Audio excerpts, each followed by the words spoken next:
In some of the segments we've done for you, I've talked about the casters on pianos, and the little original cast iron wheels that pianos came issued with. They were purely for moving the piano around on the factory floor, and we've covered that, of course.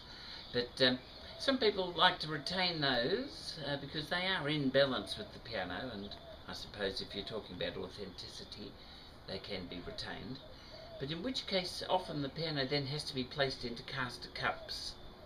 Now, I've got a little range here, and a bit of interesting piano history too, as it turns out.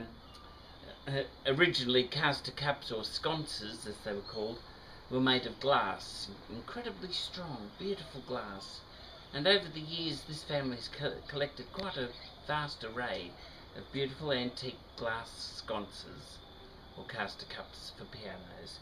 And here's a little selection that we have. Of course, we have sets of them. But most beautiful bottle green imaginable. Amber was very popular. They're almost like a jelly mould. Beautiful. And this one's quite rare. It's a lovely oxide sort of blue. And I've got a few nice sets there too. So if someone is doing up a period piece home and have a piano that they would like to have matching that home and the setting, well, these castor cups are available. They're very special, they're hard to get. Fortunately, I do have a nice but limited supply. But there's just to let people know who may have been wondering about such a thing, there is someone here who has them. The other alternative too, of course, are timber castor cups. And these we turn ourselves here in the workshop just on a lathe and do them a nice inconsequential colour, usually a walnut or a mahogany, and they've got a little bit of felt on the back. That one's picked up a bit of lint. There you go. Nice soft felt bottom there for the instrument to sit on. It will take the weight forever and a day. And of course the other thing that castor cups do is they distribute the weight of the piano.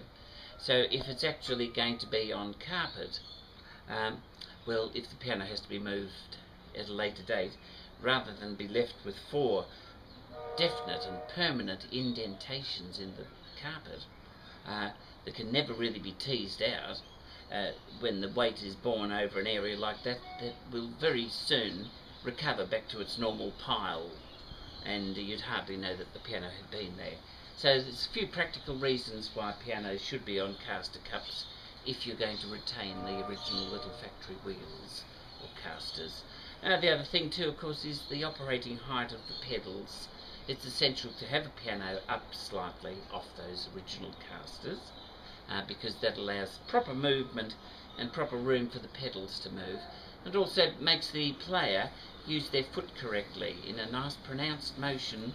That means that you have to lift that foot and definitely and purposefully depress the pedal. If the pedal's too close to the floor, it's almost too easy. And then when that same person then graduates to a grand piano or goes somewhere to perform, suddenly, their foot is going under the pedal, or, they're all at sea. So having the piano up at the right height is an essential thing. I think in today's world, though, with the modern finishes on floors, timber and cork and slate, all those beautiful finishes that we have, there really is no parallel to the beautiful deluxe casters that feature in one of our little segments earlier on. And don't forget too that that's not just something that happens here. I'm very happy to come throughout Greater Melbourne and the Peninsula, come to your home and fit and supply those casters. Once they're on, they're a dream. You can wheel your piano anywhere you like in your home, over varying floor surfaces, with ease and comfort, and most of all, the fact that you're not going to be leaving terrible marks on your floors.